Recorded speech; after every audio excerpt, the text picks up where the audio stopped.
नमस्कार, आप देख रहे हैं सत्यमेव जयते लाइव और मैं हूं आपके साथ ऋतु सिंह। नौजवानों को राष्ट्र की मुख्य धारा से जोड़ने और नौजवानों की दशा दिशा बदलने के उद्देश्य के साथ 100 अध्ययन केंद्र की स्थापना और आगामी 21 दिसंबर को होने वाले वर्चुअल सम्मेलन को लेकर संत कबीर नगर जिले के वरिष्ठ समाजवादी पार्टी नेता सुनील सिंह ने शहर के एक निजी होटल में पत्रकारों से बातचीत की। राष्ट्र निर्माण में नौजवान अपनी अहम भूमिका अदा कर सकें, इस सोच को लेकर सपा नेता द्वारा अपने आदरणीय नेता और पार्टी के संरक्षक पूर्व मुख्यमंत्री मुलायम सिंह यादव के नाम पर जिले में 100 अध्ययन केंद्र की स्थापना की है, जिसको लेकर उन्होंने मीडिया कर्मियों के साथ सीधी बातचीत के दौरान बताया कि एक गरीब, किसान, मजदूर, कर्मचारी, वकील, मास्टर का बेटा भी देश की दिशा और दशा बदल सकता है। आदरणीय श्री मुलायम सिंह यादव इसके ज्वलंत उदाहरण है। इसी उद्देश्य को लेकर 100 अध्ययन केंद्र की स्थापना की गई है। इस दौरान सपा नेता सुनील सिंह ने बिना किसी व्यक्ति विशेष का नाम लिए ये आरोप लगाया कि किसी ने जाति को लेकर खुद की राजनीति चमकाने के चक्कर में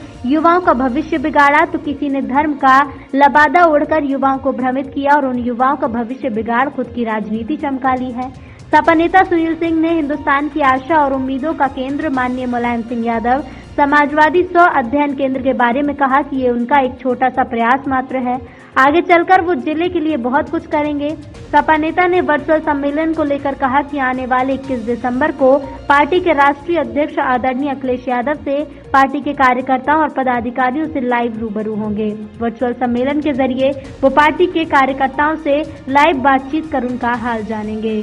देश की जवानी को, पूर्वी उत्तर प्रदेश की प्रतिभा को अपने सत्ता के शिखर पर पहुंचने के लिए, अपने पोजीशन को स्ट्रांग करने के लिए यहाँ के कुछ मठाधीशों के द्वारा यहाँ के प्रतिभा का उपयोग किया गया है। 80 के दशक में आपने देखा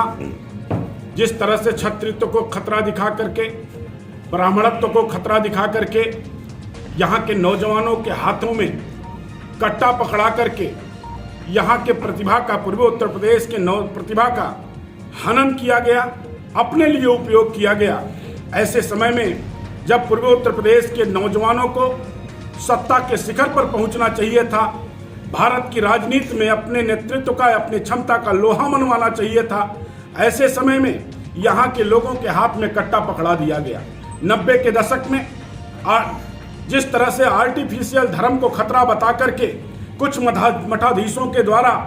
अपने सत्ता के शिखर पर पहुंचने के लिए धर्म का अफीम पिलाया गया, ऐसे समय में जब यहाँ का नौजवान इस क्षेत्र का, पूर्वी उत्तर प्रदेश का एक बड़ा महत्व रहा है, चाहे धार्मिक क्षेत्र में, चाहे आध्यात्मिक क्षेत्र में, चाहे राजनीतिक क्षेत्र में, चाहे स्वतंत्रता आंदोलन में, यहाँ का बड़ा महत्व रहा है, यहाँ के लोगों का बहुत अच्छा योगदान रहा है। अगर यहाँ पे कुछ मठाधीशों के द्वारा अपने स्वार्थ की सिद्धि के लिए उनका उपयोग ना किया गया होता तो पूर्वी उत्तर प्रदेश का नौजवान भी मुलायम सिंह यादव बन सकता था, पूर्वी उत्तर प्रदेश का नौजवान भी चंद्रशेखर सिंह बन सकता था, पूर्वी उत्तर प्रदेश का नौजवान भी जनेश्वर मिश्रा बन करके अपने प्रतिभा का लोहा मनवा सकता था। यह संत कबीर नगर की धरती, जिसके एक तरफ मर्यादा पुरुषोत्तम भगवान राम की धरती है, दूसरी तरफ पूरे विश्व में शांति का संदेश देने वाले भगवान गौतम बुद्ध की धरती है। उसके बीच में पूरे धरती को, पूरे मानवता को जिस तरह से कट्टरता के खिलाफ पूरे मानवता को जिस व्यक्तित्व ने संदेश दिया था, ऐसे महान संत कबीर दास की यह धरती है। इस धरती पे ऐसे व्यक्तित्व के नाम से जो एक किसान परिवार में पैदा होकर के, एक गरीब परिवार में पैदा होकर के अपने प्रतिभा के माध्यम से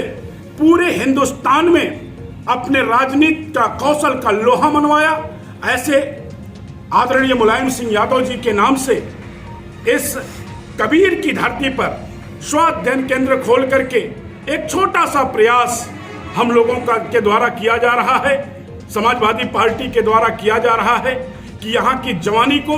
यहाँ की प्रतिभा को राष्ट्र निर्माण में उसका उपयोग किया जा सके और मुलायम सिंह यादव जी से प्रेरणा लेकर के यहाँ का किसान का बेटा, मजदूर का बेटा, गरीब का बेटा, छोटे व्यापारियों का बेटा, अधिवक्ता का बेटा और कर्मचारियों का बेटा भी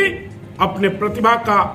समर्पण हिंदुस्तान के निर्माण के लिए, राष्ट्र के निर्माण के लिए कर सके, यह एक छोटा सा प्रयास है। इसी निमित्त 21 तारीख को समाजवादी पार्टी के राष्ट्रीय अध्यक्ष आदरणीय श्री अखिलेश यादव जी के कर कमलों के द्वारा यहाँ पर संत कबीर नगर में एक स्वाध्याय केंद्र का और यहाँ पे प्रतिनिधि सम्मेलन का आयोजन किया जाएगा। वर्चुअली रूप से आदरणीय राष्ट्रीय अध्यक्ष श्री अखिलेश यादव जी यहाँ पर उपस्थित रहेंगे। है 80 के दशक में जिस तरह से ठाकुर और ब्राह्मण की लड़ाई लड़ा करके, एक खतरा दिखा करके एक व्यक्ति के द्वारा क्षत्रिय नेतृत्व का ढोंग किया गया और एक व्यक्ति के द्वारा ब्राह्मण नेतृत्व का ढोंग किया गया, उनका नाम लेना यहाँ से उचित नहीं है। पूरा उत्तर प्रदेश जानता है, पूर्वी उत्तर प्रदेश जानता है। 90 के दशक में एक व्यक्ति आता है, उत्तराखंड से चल करके आता है और आर्टिफिशियल धर्म कभी खतरे में नहीं रहा है, आर्टिफिशियल धर्म को खतरा बता करके जिस तरह से यहाँ की जवानी को सत्ता के शिखर पर पहुंचने के लिए यहाँ के प्रतिभा को अपने लिए सीढ़ी का उपयोग किया, उस तरह से इस क्षेत्र को उससे मुक्ति दिलाने के लिए यहाँ के जवानों को, यहाँ के नौजवानों को, यहाँ की प्रतिभा को राष्ट्र निर्माण में समर्पित करने का स्वाध्याय केंद्र एक छोटा सा प्रयास होगा।